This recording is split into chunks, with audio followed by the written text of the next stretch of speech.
দেখতে পাচ্ছেন কুত্তার মাংসতে বিরিয়ানি হচ্ছে এখানে। হ্যাঁ, আপনারা দেখতে পাচ্ছেন এখানে কুত্তার মাংস।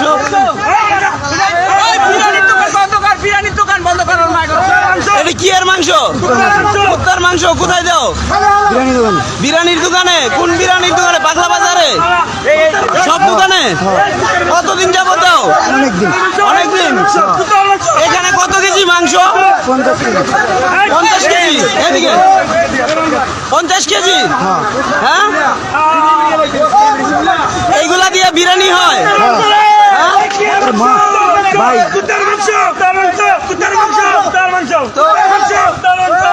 তো এইগুলা খাওয়ানো কি ঠিক মানুষের? এখানে কয় কেজি মাংস? 50 কেজি মাংসের দাম কত? রেট জানো না? কে জানে? হ্যাঁ, কে জানে?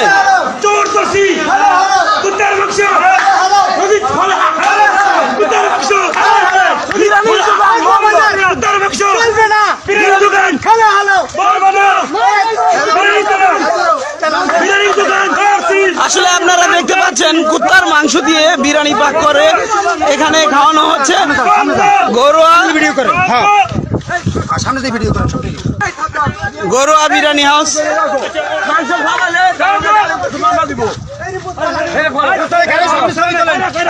আচ্ছা, এনে ছবিটা তুলে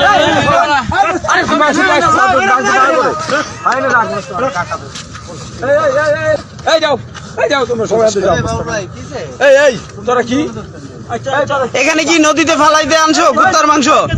হ্যাঁ, আপনারা দেখতে পাচ্ছেন নদীতে ফেলে দেওয়া হচ্ছে কুকুরের মাংস। কুকুরের মাংস দিয়ে বিরিয়ানি পাক করা হচ্ছে এখানে। পাগলা বাজারের যে ঘরোয়া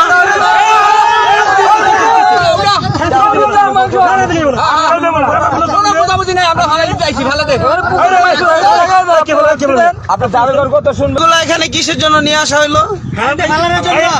এখানে পাগলা বাজার ব্যবসা সমিতি সমবায় সমিতি লিমিটেড এর আসন্ন নির্বাচনে হেসে জোন নাম্বার, যাই হোক আমাদের পাগলা ব্যবসা সমিতির আমাদের বাচ্চু ভাই ও সভাপতি জাহাঙ্গীর ভাই তারা এখানে মরা মাংস ধরছে। পাবলিক কুত্তার মাংস, অবৈধ মাংস সহ ধরছে। তারই প্রতিবাদে আজকে পাগলা বাজার লোক সবাই একত্র হয়েছে।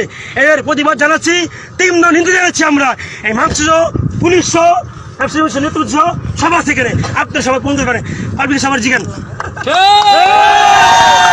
আসলে এখানে যে আসলে কুকুরের মাংস আপনি কিভাবে নিশ্চিত হলেন? যার মাংস সে বলছে। আচ্ছা, ঠিক আছে। আপনার এখানে কি পাগলা বাজারে যত বিরিয়ানির দোকান আছে সব দোকানে গিয়ে এই মাংস বিক্রি হয়? এটা প্রমাণ করতে হবে। আমরা যদি একজনের প্রমাণ পেলাম তাহলে মনে করেন সব ধরনের ব্যক্তি করতে পারে। এই আমাদের একজন মুরব্বী আছে আমাদের ফরিদ ভাই, আমাদের তাড়াতাড়ি যেতে পারে। আচ্ছা, এই মাংস যে এখানে নিয়ে আসছেন নদীর পাড়ে, এটা কিসের মাংস? এটা যে নিয়ে আসছে, যার কাছে কিনে নিছে সে বলছে কুকুরের মাংস। কুকুরের মাংস দিয়ে কি হয় জানেন আপনি? কুকুরের মাংস দিয়ে এটা তো কিছু হয় না, এটি তো নদীতে ফেলাই দেয় মানুষে। কুকুরের মাংস তো কিসের জন্য আনছিল? এটা বিরিয়ানি পাকানোর জন্য আনছিল, বিরিয়ানির দোকানে বিরিয়ানি আলা করে দেওয়া। আচ্ছা, কোন কোন বিরিয়ানির দোকানে এই মাংস দিয়ে বিরিয়ানি বিক্রি করে জানেন আপনি? হ্যাঁ, এই পাগলা বাজার বিরিয়ানির দোকানে আমি শুনেছি ঘরোয়া, হাজি, নান্নু বিরিয়ানি এইগুলা নাকি এই দোকানে বিক্রি হয় না। যে দোকানে আসলে এটা কতটুকু খাওয়া আসলে জায়েজ আছে আমাদের জন্য? এটি জায়েজই নাই, এটি হারাম। হারাম না? তো আপনারা এখানে ধরেছেন যে প্রতিনিয়ত তারা মাংস দিত? হ্যাঁ, প্রতিনিয়ত মাংস দিত, আর ডেলি মাংস দিত। আরো একবার ধরছে, তারপর আজকাল দুইবার। বিক্রি করা যাবে না মর্মে লিখিত নোটিশ জারি করা হয়েছিল।